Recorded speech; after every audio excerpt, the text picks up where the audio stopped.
Ah, ma chère Pocket 4K, tu m'apprends tellement de choses. L'exposition par stop, l'utilisation des fausses couleurs, comment étalonner du RAW. Je suis vraiment pas prêt de te lâcher. Enfin, je pense pas.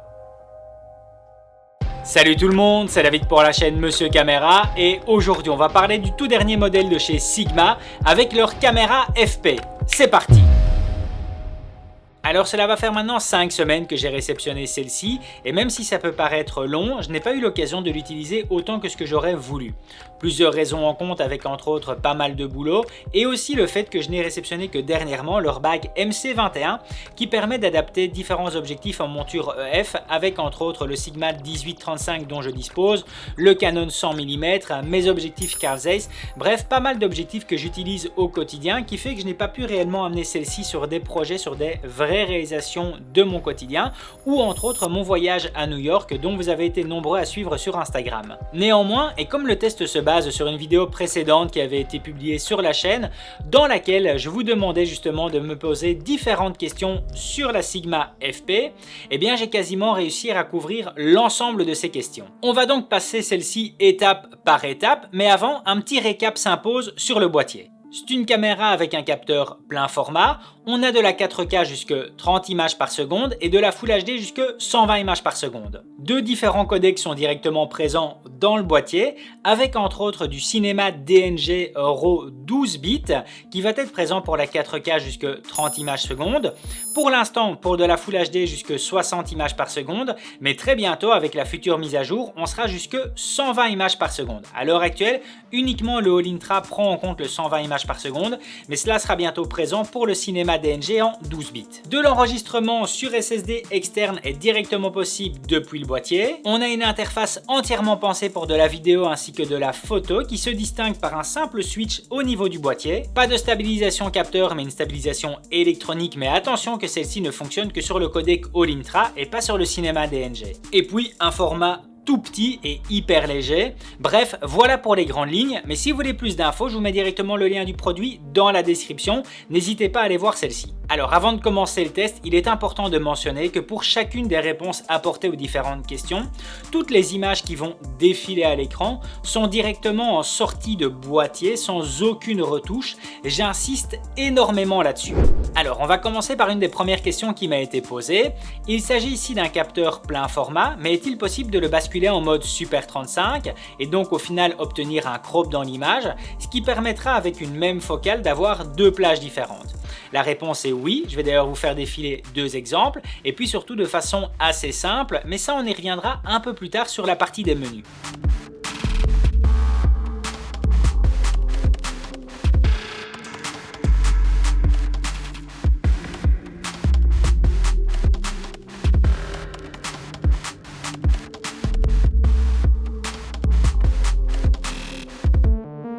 On enchaîne avec la deuxième question, de nouveau toujours liée au capteur plein format. Est-ce que je vais utiliser pleinement celui-ci, peu importe la résolution que je vais choisir, au final crop ou pas crop? Eh bien, pas crop et ça c'est génial. Que ce soit de la 4K en 24 images par seconde, de la Full HD en 60 images par seconde ou même de la Full HD jusqu'à 120 images par seconde, je vous fais défiler directement des exemples. Il n'y a aucun crop qui s'applique et ça c'est tout simplement génial. Je vous en avais parlé dans une vidéo précédente dans laquelle je vous décrivais la caméra de mes rêves où je ne voulais plus avoir de crop au niveau du capteur, ce qui permettait au final, lorsqu'on mettait directement un objectif dessus, de profiter pleinement de celui-ci et de ne pas commencer à devoir se casser la tête à réfléchir à justement au changement de focale qui va y avoir lieu à partir du moment où on va changer de résolution ou de framerate.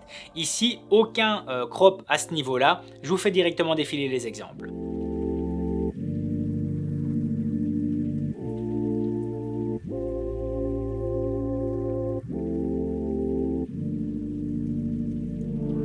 Alors on va maintenant s'attaquer à une des parties qui est probablement la plus importante pour moi, qui est celle des codecs. En effet, on retrouve du cinéma DNG en 8, 10, 12 bits ainsi que du All Intra en 10 bits. Alors les exemples que je vais vous faire défiler sont sur base du même décor qui se retrouve juste ici. Vous allez voir autour de ma compagne un bending dans l'image, principalement de ce côté-ci, qui va progressivement disparaître au fur et à mesure du passage 8 au 12 bits, et ce tout simplement dû au nombre de nuances de couleurs qui vont augmenter au fur et à mesure. Alors je m'attendais à ce bending dans l'image, mais je m'attendais à voir aussi celui-ci apparaître sur le visage, ce qui n'a pas vraiment été le cas et je vous ai fait un extra zoom pour que vous puissiez justement constater par vous-même. Par contre, et toujours en sortie de boîtier direct, là où j'ai été le plus étonné, c'est surtout par rapport à la différence entre le Cinema DNG 8 bits et le All-Intra en 10 bits. En dehors du bending, c'est clairement au niveau de la qualité de l'image. J'ai noté une réelle différence et même ne fût-ce qu'au niveau de l'exposition, alors que les réglages étaient identiques sur les deux plans.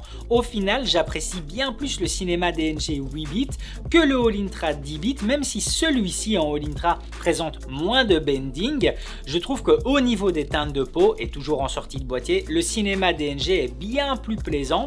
C'est un test sur lequel je me suis vraiment retrouvé étonné lors du montage au niveau du logiciel et au final auquel je n'aurais jamais pensé ou envisagé. Et de nouveau là je vous remercie car ce test a eu lieu sur base de vos questions et c'est un élément sur lequel je n'aurais jamais prêté attention et au final sur lequel voilà, si je devais utiliser cette caméra au quotidien, vous allez voir dans les exemples, je shooterais en tout cas principalement sur du Cinema DNG 8 bits pour les petites productions et non pas sur le All-Intra.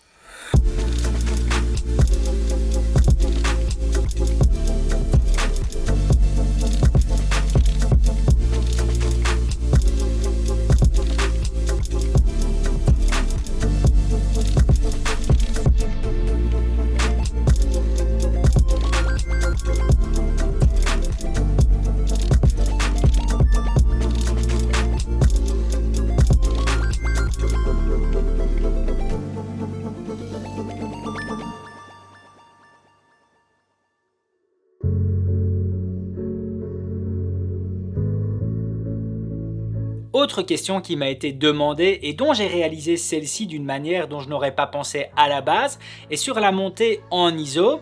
Je suis passé de ISO 400 jusqu'à ISO 25600 qui est le maximum obtenu sur ce boîtier. Les images qui vont défiler sont de nouveau sans aucune retouche ainsi que sans aucune réduction de bruit, j'insiste là-dessus. Et là, très grosse claque, en tout cas en ce qui me concerne. La montée à 25600 ISO est impressionnante. Vous allez voir de toute façon la montée progressive de celle-ci, ainsi qu'un comparatif en fin de course sur l'ISO 400 et 25600. Ce qui aurait été le plus impressionnant pour moi, c'est surtout à 25600, c'est par rapport aux teintes de peau qui tiennent entièrement la route et ça c'est incroyable. On ne commence pas en tout cas à voir de couleurs, de switch de couleurs apparaître jaune ou vert. Non, les teintes de peau sont vraiment impeccables, même jusque 25600 ISO. Et là, j'ai envie de vous lancer un petit challenge et de me mettre en commentaire si vous trouvez, et vraiment j'ai envie d'aller jusque là, peu importe le prix de la caméra, une équivalence avec un exemple s'il vous plaît d'une telle montée en ISO avec une image aussi stable. C'était vraiment pour moi une réelle, comme je dis, une très grosse claque au niveau du visage. Mais sans plus parler, je vous fais directement défiler les exemples.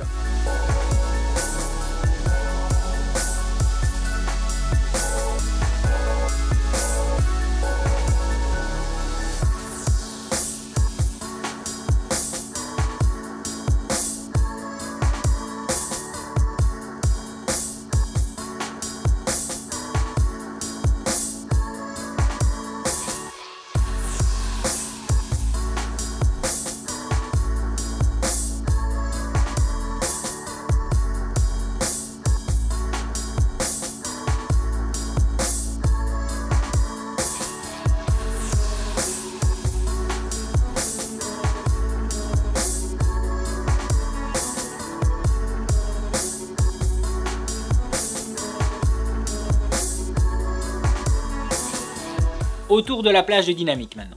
Sigma annonce 12,5 stops directement dans le boîtier. Ce qui fait que pour effectuer ce test, et sur base d'une image de référence où l'exposition des teintes de peau tournait autour des 60 et 70 IRE, j'ai sous-exposé mon image de 3 stops et puis j'ai surexposé celle-ci de 3 stops. Je vous fais défiler directement les exemples et puis on en parle.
rapport à ces plans que je viens de faire défiler, deux éléments sont à noter.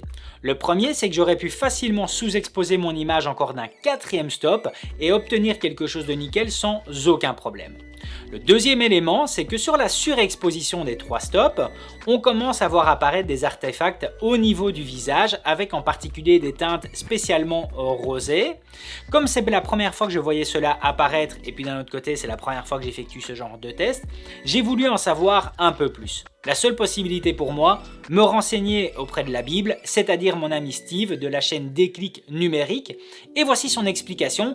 Accrochez-vous, c'est hyper rapide, mais c'est hyper technique et tout est compréhensible et tout s'y trouve. Salut David, alors pour répondre à ta question concernant cette histoire d'écrêtage des couleurs, je pense qu'il y a 3 éléments qui entrent en compte. Le premier pour moi c'est au niveau du capteur de l'appareil photo. Alors pour la plupart des appareils, le capteur en fait en lui-même ne capte que des intensités de lumière, donc simplement des niveaux de gris si on veut. Pour pouvoir récupérer de la couleur, sur le capteur il y a une trame. Cette trame c'est principalement la trame de Bayer pour la plupart des appareils, sauf sur les appareils Fuji qui est la trame X-Trans qui est un petit peu différente, mais globalement le principe est le même, et sur lequel on a une répartition totalement inégale entre les couleurs. Donc principalement sur une trame de Bayer on a 50% des pixels qui récupèrent des informations dans les verts, 25% dans les bleus et 25% dans les rouges, ce qui pour moi signifie que au niveau des détails qu'on a des informations, des nuances que l'on a dans certains tons de couleurs notamment, ces informations doivent être reconstituées sur base de moins d'informations à la base captées par le capteur, et donc forcément ce qui veut dire également un petit peu plus amplifier l'information, pouvoir compenser le manque qu'il y a à la prise, et donc forcément quand on parle d'une amplification on va plus facilement obtenir un effet d'écrêtage quand on arrive à un seuil de luminosité. Après je pense pas que ce soit le seul élément qui entre en compte, je pense que les profils colorimétriques employés dans les appareils peut avoir une influence aussi. Le troisième élément que je vois qui pour moi intervient là-dedans, c'est aussi la manière dont les éléments reflètent la lumière, et je pense que ces 3 éléments-là ensemble peuvent expliquer qu'on aura donc un écrêtage plus rapide au niveau de certains tons de couleurs, mais je pense que majoritairement c'est quand même au niveau du capteur qu'il y a une grosse différence, et que ce principe d'avoir des filtres de couleurs au-dessus du capteur qui fait que les pixels isolent finalement différentes couleurs, et qu'on retrouve avec le logiciel de dématrissage ensuite une recombinaison de ces couleurs pour retrouver les couleurs les plus justes possibles, fait qu'en fait c'est là qu'on a une approximation, qu'on a en fait des nuances qui ne sont pas captées et qui font que quand on commence à rajouter de la lumière, par ce phénomène là, vu qu'on compense le manque qui est capté, on finit par arriver à un écrêtage. Voilà, j'espère en tout cas que mon explication aura été claire, parce que c'est pas forcément un sujet particulièrement simple. Et si vous avez des questions, n'hésitez pas à les poser, je tâcherai de suivre la vidéo de David et vous y répondre. Salut! Merci Steve en tout cas pour cette intervention et de nouveau pour cette explication hyper complète. Place maintenant au test du rolling shutter, qui est bon mais sans être bon. Je vais vous faire défiler directement 2-3 exemples dans les codecs cinéma DNG ainsi qu'en All Intra. Évidemment il s'agit ici du full frame, ce qui fait que pour moi le rolling shutter présent est tout à fait acceptable, mais bien entendu et en comparaison de mon Fuji X-T3 ou par exemple ma Blackmagic Pocket 4K ou GH5S, celui-ci est bien plus prononcé.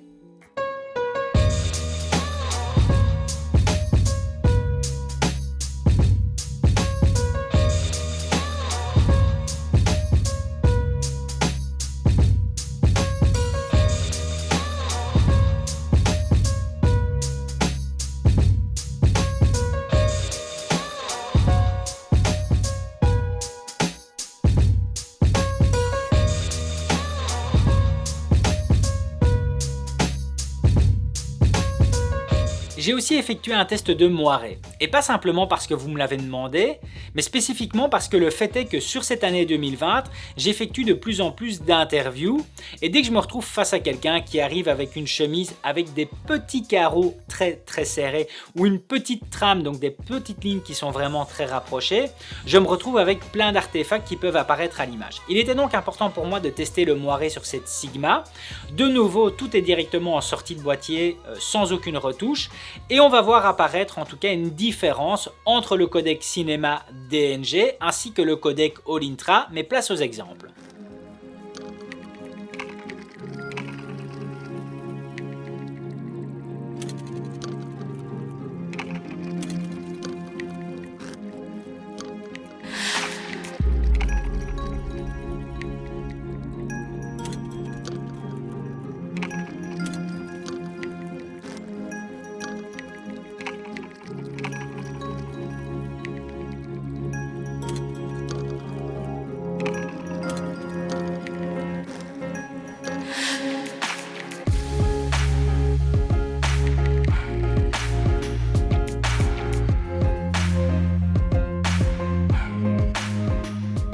Autre question et qui est liée à l'étalonnage, non, à l'heure actuelle, il n'y a toujours pas de profil log d'implanté dans le boîtier.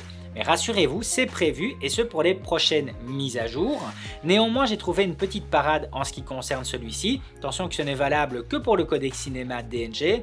Je change tout simplement l'espace colorimétrique Rec 709 pour du Blackmagic Design Film auquel j'applique une des propres luttes que j'ai directement créées pour ce boîtier. Je vous fais directement défiler 2-3 exemples où vous voyez le process que ça demande. Celui-ci s'effectue en 3 étapes au final.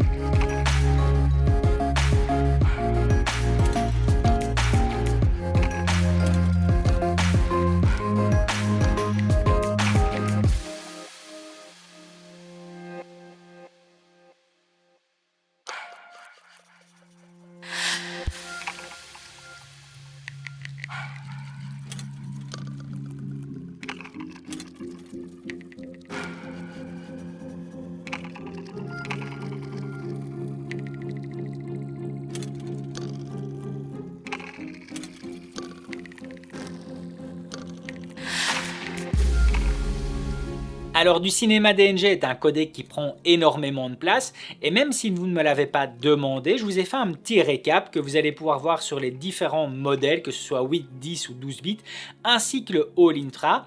Vous allez voir directement le temps obtenu sur base de 1 Teraoctet. Pourquoi 1 Teraoctet? Le boîtier permet directement d'enregistrer sur un disque dur SSD externe. Il était donc logique pour moi de faire sur base de 1 Teraoctet.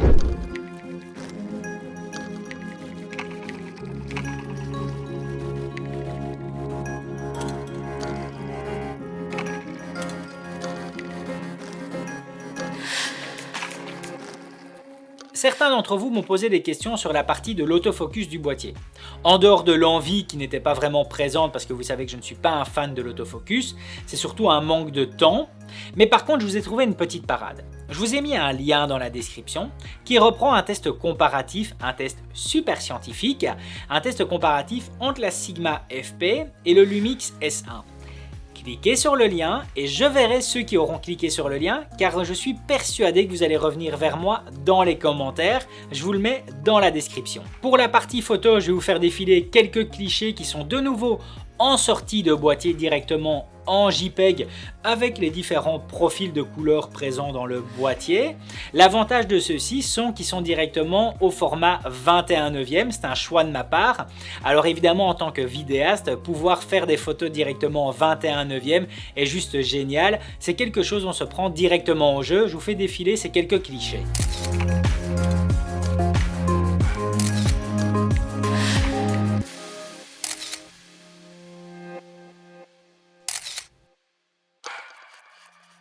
Pour la partie autonomie, je n'avais avec moi qu'une seule batterie et par rapport aux différents tests que j'ai effectués en enregistrement continu, j'estime celle-ci à plus ou moins 40 minutes. Une question qui ne m'avait pas été posée mais dont j'ai envie de vous parler sera par rapport à l'ergonomie du boîtier. Et tel qu'il est présent juste ici avec le petit grip en ajout.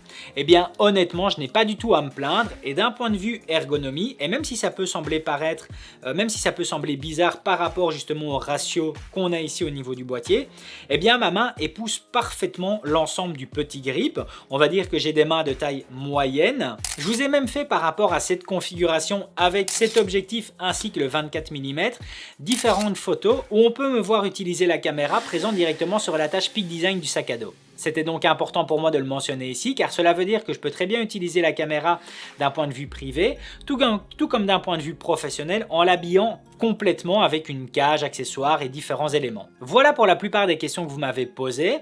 On va maintenant passer sur la partie des menus et les éléments qui sont les plus importants pour moi. Voilà, on attaque les parties menus. Je vais directement lancer une capture d'écran sur mon Atomos Ninja 5. Comme ça, on va avoir le même retour visuel que je vais faire défiler en même temps. Vous pouvez voir ici que sur l'interface principale, c'est l'affichage complet que je peux disposer.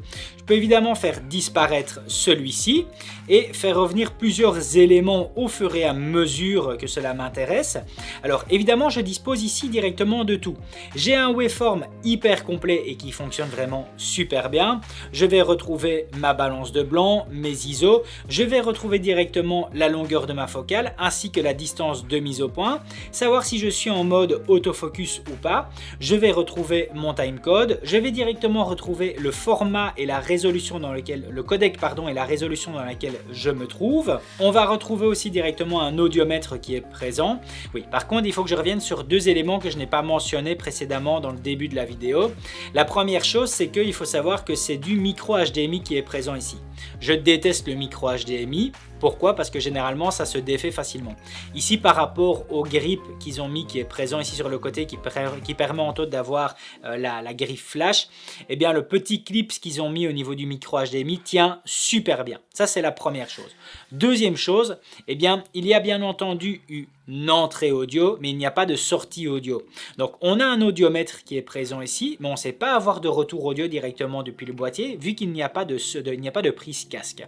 La petite parade pour ça est très simple, et vu que la caméra a été pensée dans une utilisation cinéma, eh bien c'est tout simplement d'avoir son retour audio, et par rapport à l'enregistrement interne bien entendu, directement depuis un moniteur. Ce qui veut dire que si je mets directement ma prise casque sur mon Atomos Ninja 5, dont je vais retrouver directement juste ici, eh bien j'aurai directement mon retour audio. Voilà, ça c'était deux petites mentions que j'avais envie de faire avant de continuer. On reprend aussi le temps d'enregistrement qu'il me reste, et ça c'est sur base, comme je vous l'ai dit tout à l'heure, sur base de 1 Teraoctet. Alors ce qui est vraiment pratique, c'est que je retrouve directement ici un bouton au dos du boîtier sur lequel j'ai directement Custom 1, 2 et 3. Donc c'est-à-dire que c'est directement 3 profils que j'ai programmés, avec entre autres sur C1 de la 4K en cinéma DNG, on va retrouver en C2 de la Full HD en cinéma DNG, et on va retrouver en C3 pour l'instant de la Full HD jusqu'à 120 images par seconde en All Intra.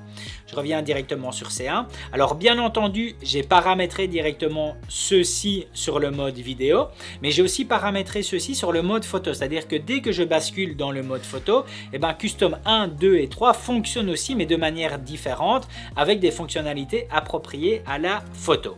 Si j'ai envie d'avoir directement accès à des éléments principaux sans pour autant passer par le menu, j'ai un bouton Quick Setting sur lequel je vais directement retrouver ici mon format d'enregistrement auquel je sais directement basculer du DNG au All Intra. Alors bien entendu, si j'appuie, comme vous pouvez le voir ici à l'écran, sur le AEL option supplémentaire, je vais directement réarriver dans la partie menu correspondant à ça. Je reviens directement en arrière. On va retrouver le framerate, et ici, comme je suis sur de la 4K en cinéma DNG 12 bits, eh bien je suis sur du 24 images par seconde. Alors ça c'était l'élément dont on parlait tout à l'heure, donc par rapport au crop Super 35. Là il est en mode off. Si je bascule en mode on, eh bien comme vous pouvez le voir, mais pour ça je vais évidemment refaire une montée en ISO. Voilà, je vais remonter ici à 3200. Et donc voilà, ici je suis sur le mode Super 35. Je vais rebasculer sur le mode off. Et voilà, et ici je rebascule directement sur le plein format. Donc vous voyez, ça se fait assez rapidement, c'est assez pratique en tout cas. Je trouve le système assez bien pensé. Pour le reste du Quick Setting, on retrouve directement ici les réglages par rapport au shutter que j'ai mis sur une règle de 180 degrés, mais vous savez directement modifier celui-ci, donc de façon assez simple. Bien entendu, il est réglé de cette façon en degrés, mais vous pouvez le mettre aussi en vitesse classique. Donc là, être sur 1/50e, etc. Balance de blanc, les différentes zones de mise au point. Bref, voilà pour le Quick Setting. On va maintenant aller dans la partie menu. Pour cette partie menu, ce qui m'intéresse entre autres, c'est le guide d'image. On va directement retrouver 3 ratios de présent, du 1.33, du 1.85 et du 2.39, avec différents formats d'affichage en semi-transparent comme j'avais juste avant, ou alors en ligne blanche. Je trouve ça bien pensé en tout cas d'avoir intégré directement ces 3 ratios de présent, 1.33, 1.85 et 2.39. Alors je suis revenu une page en arrière pour parler d'un élément dans le menu dont je ne me suis pas encore assez intéressé, mais que je suis persuadé fera en tout cas l'objet de plusieurs questions parmi nombreux d'entre vous. C'est la partie viseur réalisateur sur lequel on va retrouver plusieurs settings avec entre autres des différentes marques de caméra, etc. avec différents espaces. C'est toute une partie auquel je dois encore vraiment m'intéresser et voir l'utilité de celui-ci. Mais quand je vois en tout cas les différents éléments qui s'affichent à cet écran, je me dis qu'il doit y avoir une réelle utilité. Donc j'avais envie de le mentionner. Ce sont des compétences qui me dépassent largement. Je dois encore m'intéresser à cette partie. J'espère avoir encore l'occasion de tenir cette caméra entre les mains pour en tout cas m'intéresser à cette partie viseur-réalisateur. Et pour toutes les personnes qui regardent cette vidéo, qui sont abonnées à la chaîne, n'hésitez pas à m'apprendre là-dessus. De nouveau, ce sont des éléments qui dépassent largement mes compétences. Donc n'hésitez pas à m'éduquer là-dessus, n'hésitez pas à mettre dans les commentaires concrètement en quoi celui-ci peut m'aider, par exemple, ne fût-ce que par rapport à mon domaine qui est de la réalisation corporate. On va revenir en arrière et je vais maintenant aller directement ici dans le système. Et alors, c'est une partie qui m'intéresse énormément. Voilà, c'est ceci ici, rafraîchissement des pixels. Ça veut dire que je vais directement, en fait, je me rends compte avec l'utilisation de différentes caméras que ça arrive de plus en plus souvent qu'on va retrouver un pixel de mort sur le capteur ou un pixel chaud. Certains appellent ça un pixel chaud. Je ne sais pas s'il y a une différence vraiment entre les deux. Ça va directement permettre en fait de faire un rafraîchissement sur le capteur et donc de réactiver en tout cas ce pixel mort. Ça m'est déjà arrivé sur la Pocket 4K. Cette option est présente aussi. On a un système plus ou moins équivalent sur le X-T3 qui est un clonage de pixels morts. Maintenant, je ne sais pas si c'est aussi compétent que ce qu'on va retrouver ici sur la Sigma FP ou sur la Pocket 4K. Parce que quand je vois le temps de mise en place que cela nécessite sur un boîtier comme celui-ci ou sur la Pocket 4K, je me dis qu'il y a une petite différence par rapport à mon X-T3 où là, ça se fait en un dixième de seconde. Donc voilà. Ça, c'était aussi un élément que je voulais mentionner. Ça m'arrive de plus en plus fréquemment et je ne le remets plus au final sur la qualité de la marque, mais plus sur tout simplement l'aléa, le manque de chance d'avoir un pixel de mort sur le capteur. Et bien ça permet justement de réactiver celui-ci. Donc ça aussi c'est quelque chose que je voulais mentionner parce que c'est pas présent sur tous les boîtiers qui sont à l'heure actuelle sur le marché. Alors je reviens maintenant en arrière, on revient ici. Alors tout simplement pour vous montrer parce que j'ai différents évidemment boutons qui sont ici au dos du boîtier sur lequel je sais faire en fait des ajustements directement de courbe. Donc où vous voyez je peux directement diminuer ou augmenter les basses lumières. Je vais pouvoir aussi faire la même chose, donc tout simplement faire une courbe. Donc je peux directement faire à l'intérieur du boîtier l'image qui m'intéressera le plus. Pardon.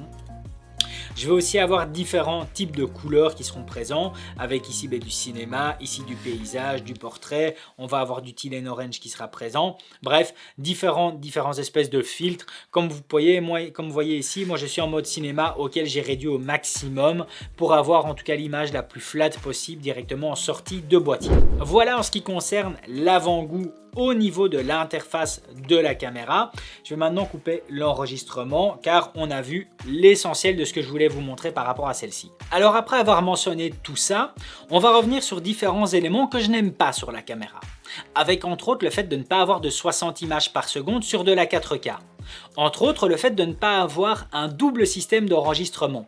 Il y a une possibilité de carte SD à l'intérieur du boîtier et puis on a l'enregistrement sur disque dur SSD. Et un simple exemple sera le fait que j'aurais aimé avoir la possibilité tout simplement de scinder l'enregistrement des vidéos sur le SSD et l'enregistrement des photos sur la carte SD. À l'instant où je vous parle, c'est quelque chose qui n'est pas possible, mais que je suis persuadé que s'ils en ont l'envie, pourra directement être effectué sur une prochaine mise à jour.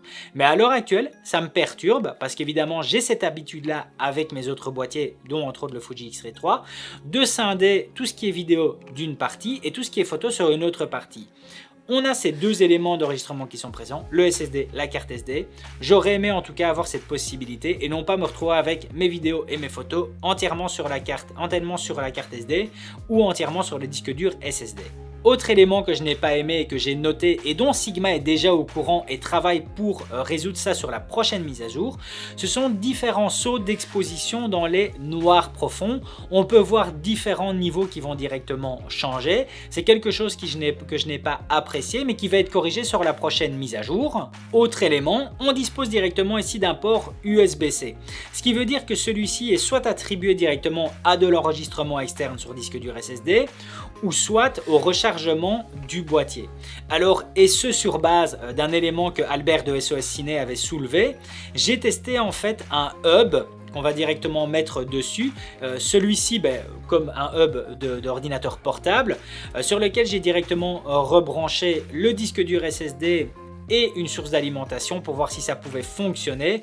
Parce que évidemment, si on habille entièrement la caméra, on peut très bien attacher, on peut très bien gaffer un hub sur le côté et avoir justement ce système d'alimentation et d'enregistrement externe en même temps. Non, ça ne fonctionne pas, de nouveau en tout cas à l'heure actuelle. Peut-être c'est une idée qu'ils n'ont pas pensé et qui sera peut-être corrigée, je n'en ai aucune idée, mais à l'heure actuelle, ce système de hub en tout cas ne sait pas fonctionner. Le boîtier n'est pas tropicalisé, mais je crois que plus j'avance dans le temps et plus je commence à me moquer de cet élément. Pourquoi? Parce que je commence à claquer de l'argent sur eBay en achetant des objectifs vintage qui ne sont pas tropicalisés. Donc au final, je reviens un peu en arrière. C'est toujours un peu contraignant pour moi cette partie de ne pas avoir de tropicalisation, mais je reviens tout doucement sur mes pas à partir du moment où je débourse de l'argent pour des objectifs qui ne sont pas tropicalisés. Donc soulever quelque chose de négatif alors qu'au final je me retrouve à ne pas savoir l'utiliser sur les objectifs que je vais acheter, c'est un peu contradictoire. Donc c'est un élément que je souligne mais qui au final ne m'impacte plus vraiment. Et puis le manque d'informations de la part de Sigma avec entre autres tout simplement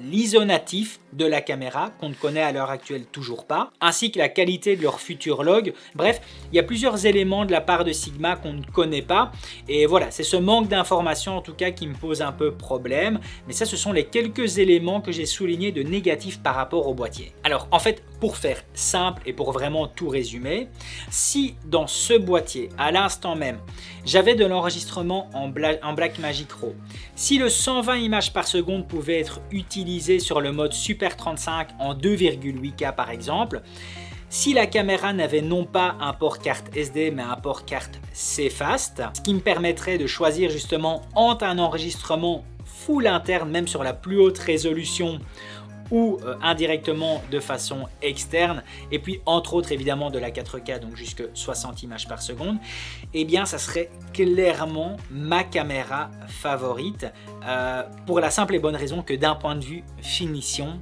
le boîtier est super bien fini. Par rapport à la finition de ma Pocket 4K, ça n'a strictement rien à voir. On est sur un niveau de finition 10 fois supérieur à la Pocket 4K. Quand je la prends en main, quand je vois la finition de tout, je sens que j'ai vraiment un produit qui a été travaillé et fini. Et voilà, si je remets tous ces éléments-là, donc du Blackmagic RAW à l'intérieur, parce qu'évidemment le cinéma DNG est vraiment génial, j'adore ce codec mais prend énormément de place, alors que le Blackmagic RAW a différents niveaux de compression que j'apprécie. Cette possibilité qui aurait été de basculer en 2,8K sur de la 120 images par seconde sur un crop en capteur Super 35 par exemple, une CFast pour éviter d'avoir un enregistrement en SSD externe, même si au final comme vous voyez ça prend quasiment pas de place, eh bien vraiment ça aurait été ma caméra préférée et elle aurait surpassé en tout cas la Pocket 4K qui est, comme vous le savez, un énorme coup de cœur en ce qui me concerne. D'autant plus que celle-ci, contrairement à la Pocket 4K, a vraiment ce double emploi photo-vidéo et vraiment on peut parler de double emploi parce que même si on n'a pas de viseur de présent, ça aussi c'est à souligner vu que tout se fait via vraiment l'écran, eh bien on a vraiment quelque chose de compétent d'un point de vue photo, ce qui est complètement oublié pour la Pocket 4K. Désolé de faire ces petites allusions, ces petites comparaisons, mais comme vous le savez, c'est souvent d'ailleurs mentionné dans les commentaires que j'ai cette affection pour cette caméra.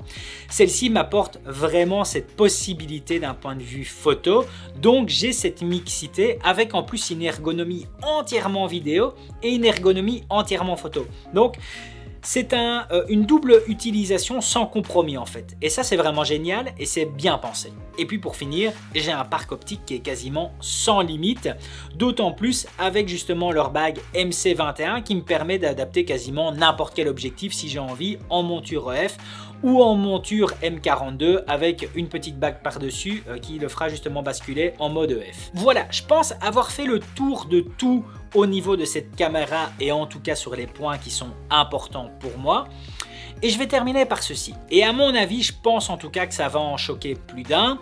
Et peut-être que je me trompe parce que le fait est que je ne suis pas à l'achat.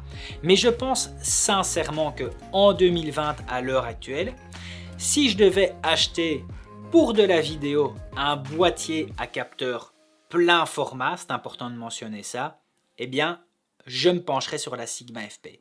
Et c'est quelque chose que je pense, en tout cas, je pense être persuadé à 100% que j'irai dans cette option-là. De nouveau, je ne suis pas à l'achat, donc c'est Difficile évidemment d'être à 100% sûr de cette idée, mais je crois honnêtement que je me dirigerai sur ce boîtier. Et ce pour une très simple raison. Le fait est que le boîtier, à l'instant où je vous parle, tourne dans les 2000 €. Alors, il y en a tout plein qui vont vous dire « Oui, mais à 2000 €, on a juste ça qui est présent. Si on veut quelque chose d'un peu plus opérationnel, il faut l'habiller, il faut lui mettre une cage, il faut lui mettre un moniteur externe, enfin plein d'autres éléments. » Je vais revenir sur un exemple qui me concerne, que ce soit le Lumix GH5S que j'ai utilisé pendant bon nombre de temps, que ce soit le Fuji X-T3, que ce soit la Blackmagic Pocket 4K. Si c'est pour une utilisation privée, je vais utiliser le boîtier tout simplement. Si c'est pour une utilisation professionnelle, je vais de toute façon l'habiller. Que ce soit mon X-T3, ma Pocket 4K, un GH5S, je vais directement commencer à lui mettre une cage. Je vais directement commencer à lui mettre soit un moniteur externe ou un enregistrement ou un enregistreur externe.